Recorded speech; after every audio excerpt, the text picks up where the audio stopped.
Everybody nice and in? Looks like it. Okay. Good morning, everybody.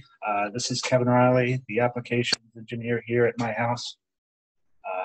Today, me and Kimberly are going to go through some early alert results in EAB Navigate from spring 2020, some changes that happened over the summer, and what we have coming up for the fall. Yep. First, bit of a background about how the flags and kudos worked in spring 2020. One other thing I'll tell you right now is I'll email this PowerPoint out to everybody this afternoon, so don't worry about reading everything and keeping track of it right off the moment. But this was one of the first semesters where we had more flags than kudos, which kind of surprised me. We did have quite a bit of, the largest flag was in danger of failing. We had 308 of those, which is almost a third of the flags. And also in this column, you'll see the passing rate. The passing rate includes A, B, C, P+, P, and S. One other thing that really surprised me was that the referrals to the Moral Student Success Center and Writing Center were kind of low. I do think for fall semester, we need to really push up on those. So 25% of the students that received an FRU or W had an early alert, accounting flag and or kudos for those raised on them in spring 2020. That was 27% last fall. 77 total instructors raised a flag or answered a progress survey, and 64% of the full-time instructors raised an early alert, flag, or kudo, and answered a progress survey in spring 2020. Hey, Kevin, can I interject something real quick? Please. Shannon has a message out there that just says she's curious if the higher number of flags versus kudos was consistent across the whole semester or only saw the increase in flags after the campus went online. We'll get there. Okay. Well, I'll go ahead and spoil that part because I didn't actually put the slide on here. When we hit March, basically all flags and kudos kind of slowed down quite a bit. Most of the flags and kudos we see on here are from January, February, and early March. And I can email that slide out with this as well. So just the highlights again, the in danger of failing passing rate was 23%, down from 30% from spring 2019. Oh yeah, I already hit those. For the cases, these are the closed reasons why either an advisor or a tutor or anybody who interacts with a student could close them. A majority of them were students that were attempted to be contacted, no response was received. That was 52%. So even with trying everything, we still aren't getting about half the students.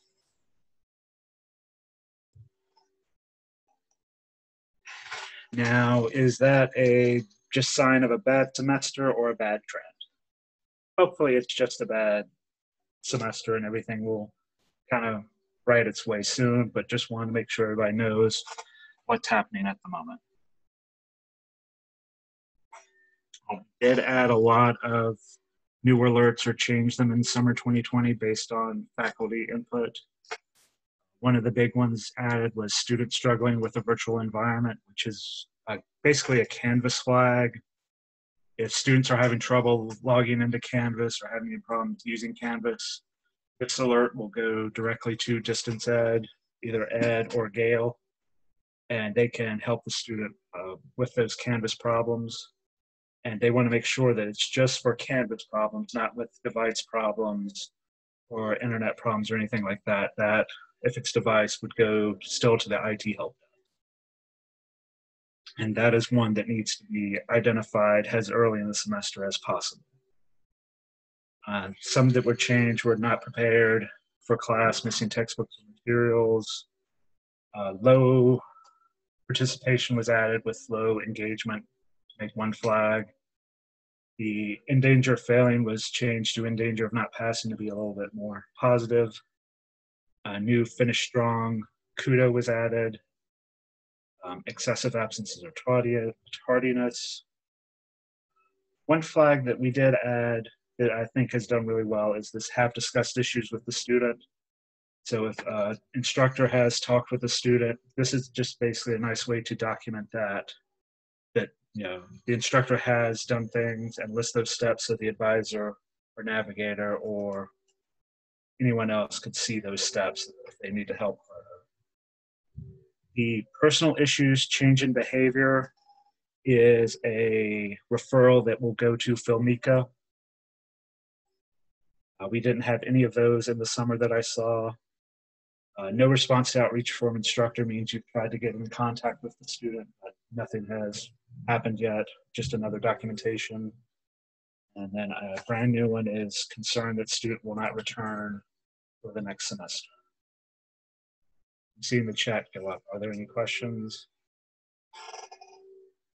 Yeah, Marcy was saying maybe we should rename the student struggling with virtual environment to make sure that they understood it was for Canvas, maybe not so much for the IT, because I feel like there will be a lot that are gonna, some are expecting because they had it starting in March, but others are brand new and they're not gonna understand what to expect with this virtual environment. So I think I understand where she's coming from. I asked her if she had a recommendation of her wording. We can add parentheses Canvas to that or change anything. The students don't see this listing. It's just only for instructors, so we can change the wording any way needed. Mm-hmm. I wasn't concerned with students seeing it, Kevin. I was concerned with what faculty will think that means. Because if I saw that, then I would raise that flag if someone didn't have a quiet place where they could, log into class or something. So you just may want to narrow it to Canvas if that's specifically what you mean with that. Okay. You can do that.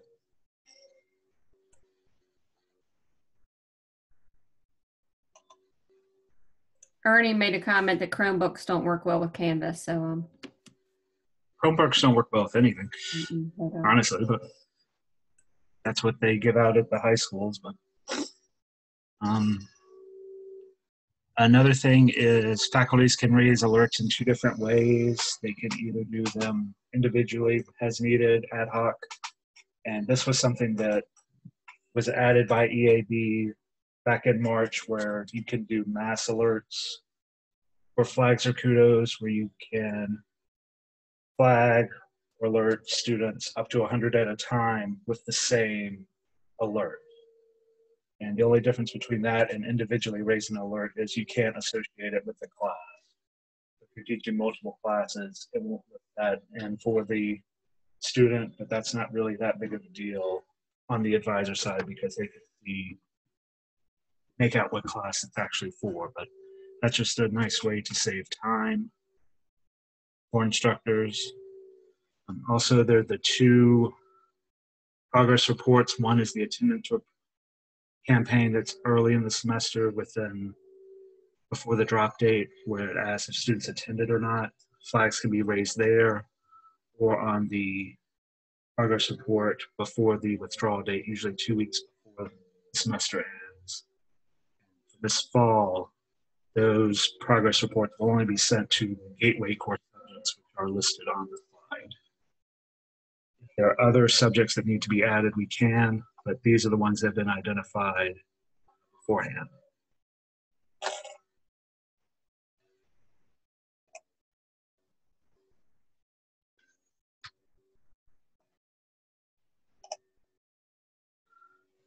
And these are the early alert goals for fall 2020.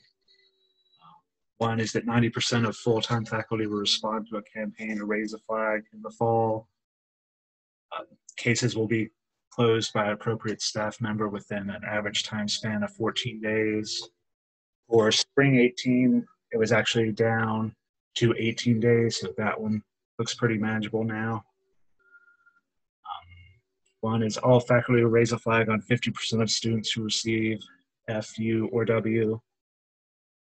85% of students that had an alert raised in fall will enroll in spring, and then 40% will enroll the following fall. 40% of students who were flagged in danger of not passing will pass the course in which the flag was raised. A couple of years ago, we were actually pretty close to that. It just kind of slid down a bit. Hopefully we get close. We were around the 37% a few years ago.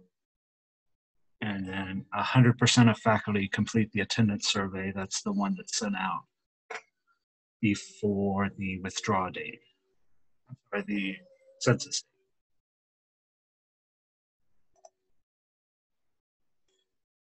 A few reminders I really want to hammer in. That use of referrals, those go directly to the people that can help the students in the Writing Center, the mall, the Student Success Center, or Community Connections. The Writing Center can help with writing in all courses, not just English courses. Same with the mall for math and other subjects such as physics, engineering when needed. And again, if a student has trouble using Canvas, be sure to get the referral for the student struggling with Canvas. We'll probably change it to as quickly in the semester as possible. But yeah, please make sure to use those referrals as much as possible. And then I'm going to show a live demonstration. So are there any questions before we get there while I bring up the screen?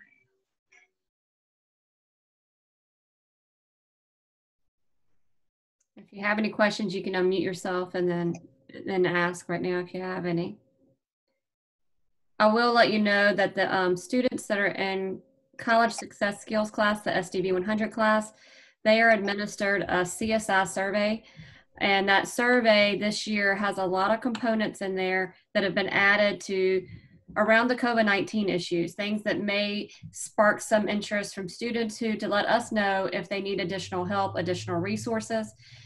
So they may be going and get the referral. The faculty and each of those students, when the students get those surveys, are going to do referrals if they have issues with connectivity, or if they have issues with a quiet place to study, those type of things. Those referrals are going to go out. If we see that they need help with writing and they need help with math, then there's going to be a referral to each of those centers. So you may see each of those faculty member raising those to each of the different centers to get the help, because we're trying to connect them early on in the semester with the referrals that they need in each of those different areas.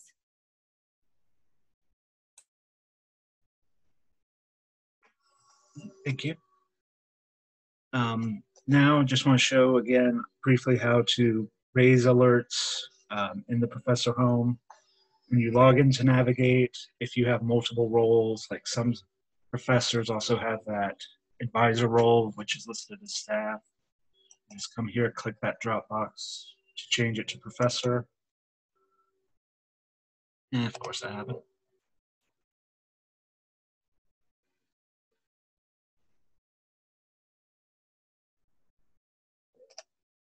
And you change that drop box to change to professor.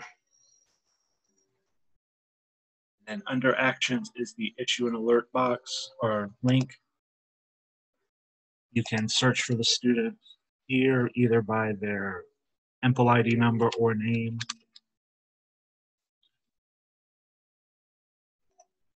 So I just had Kimberly there. You pick the reason for the alert. So you pick your flag or CUDA there. Is it associated with the class? And then the additional comments. And please, please, please remember that the comments go to the advisor or who the referral is going to, not the student. The student does not see comments, but the comments are a part of FERPA or their official record. So if they request to see it, they can. And just know there is a separate message that goes to the student if it generates an email to them. they do get one, but it's not with these comments. They get what we've already generated as we are happy that I can't remember all the different ones, but there's certain ones that'll say, we want to see you succeed in your classes. Please reach out to your instructor, different comments like that. But this one right here, that comment, that additional comment really helps us out when we're working with that student to be able to know what we need to do to intervene to help them be successful in the classes. And on the alert, it will tell you if there is an email that goes to the student or not, and if it creates a case or not. That will be beside the alert that's picked. And once you have everything ready, you just hit submit and it will go through and send. For the mass alerts, you'll have your list of students and all your classes here under this heading.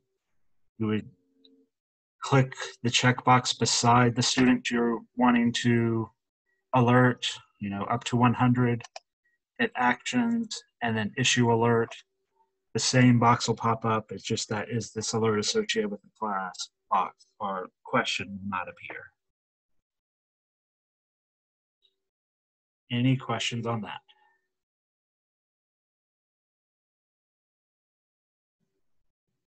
Well, then I'll throw it to Kimberly for the after the alerts are received.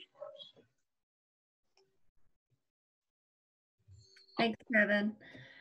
So when the alerts are raised and they come to a navigator or a counselor, what we're doing is Hunter Overstreet weekly goes in and will go in and send out information to each one of the counselors and navigators. So actually it's a daily thing. It's every morning he'll go in and run this report.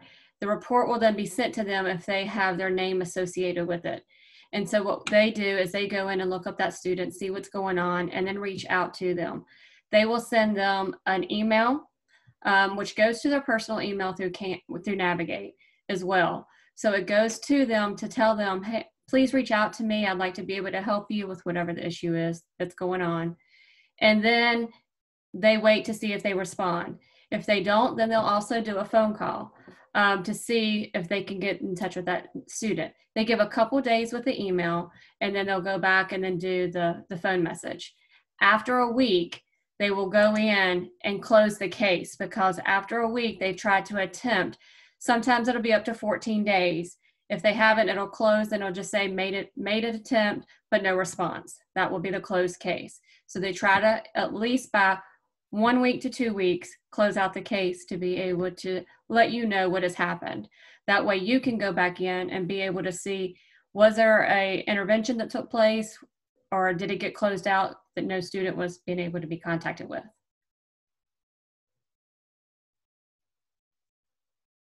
Any questions on that? It does help having that report generated so that we can then go through and be able to see who each of the counselors have that are assigned. The navigators, it's a little bit easier because they have their own cohort. So they have their names associated with it. Mark, Ashley, and Emily are grouped together. So Hunter has a way of separating each one of them so they don't get the same person that's being sent to them.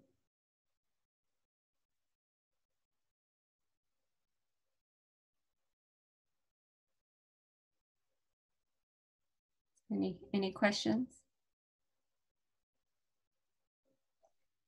I do want to say, Kevin, I don't know if you want to just kind of go back over a little bit on the alerts. How different it is this time is every one of you will get the first one, whether or not they've attended the class, whether they've not attended the class. So that one goes out as the very first, within the first 2 weeks of class. Have you attended, not attended? That second one, though, is only going to go to those gateway courses before the withdrawal date. So those gateway courses were identified as the ENF, the English, the biology, the math, those type courses. So if you want to raise a flag for those students in your class that are not associated with one of those gateway courses, then raise it in mass, or either raise individually if you see an issue with a student, especially the one with the virtual. If you see them struggling in Canvas, or they're struggling with some of the material, or they're even struggling with trying to keep up, the earlier you raise those alerts, the better. You don't have to wait till a progress report comes out. You don't have to wait for any of that. You can raise them at any time. And And keep in mind those kudos too, because I think the kudos really do help. Students really love seeing them. And I think those really make an impact. So be sure to do those as much as you can when appropriate. But that's the only thing I'm kind of worried about with the gateway part is not having the kudos. I completely agree. They reply back saying, thank you so much. I appreciate your words of encouragement. So it does make a difference. And if you have ideas for more kudos, let me know.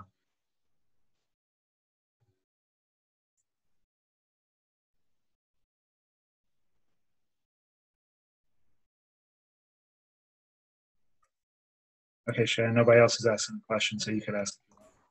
Okay, so in my general biology courses, the lecture exams are a pretty big proportion of their grade. And I dropped their lowest exam grade. So typically what I'll do, all the progress surveys and all of that, but I don't usually raise a flag on a student until their second exam. So if they bomb their first exam, right, they are of course upset, and I say, listen, it's okay. This one's going to be dropped. You just have to learn from your mistakes, and whatever issue you had, that caused that bad grade on the first exam, just make sure that something changes for the second exam. And for some of them, they do better, and for some, they continue to do crappy. And at that point, at the second exam, if they're still doing crappy, that's when I would raise a flag. But I understand if maybe that's too late, if, the end of September, early October, that's when that second exam is, if maybe that's too late to be raising a flag. And I just wanted your expert advice as to, am I raising them too late? Should I be raising them, after that first exam? What are your thoughts?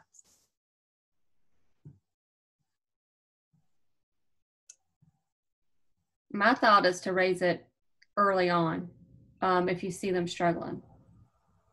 Okay. The part of the reason why I haven't is I don't want them to feel like, oh, I just got this crappy grade. My instructor says it's okay, but then I got a call saying, hey, heard you weren't doing so great. What's up? And I don't want them to feel like they're getting this criticism, in a sense, from multiple people. But if in your experience they do respond better, then I will raise them earlier. I just think the tutoring part could come into play earlier on. So I'm thinking if we get it raised early, then we can intervene, and it's not too late and too close to that withdrawal date that there's not that time to catch up for that intervention. Okay. I agree. That's exactly what I was thinking, is that if they could get the tutoring or some kind of support, it might be that they don't know how to study well, and for a biology class, that's different from studying from a math class. But if they could get that tutoring, that might help just a little bit to kind of push them over the edge for the next test. Patty?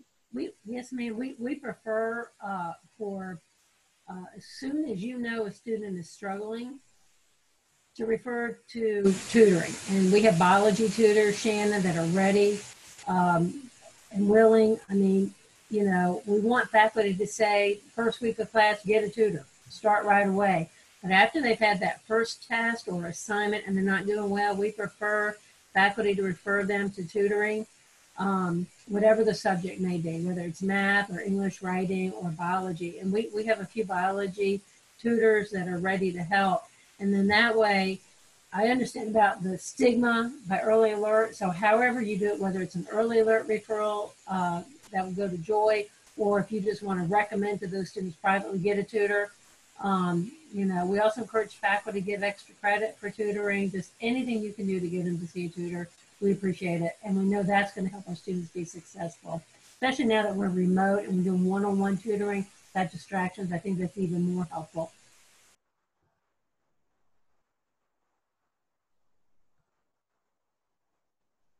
Thank you. Thank you. Any other questions? Okay, well, what I'm going to do is email this information out to everybody either later today or in the morning.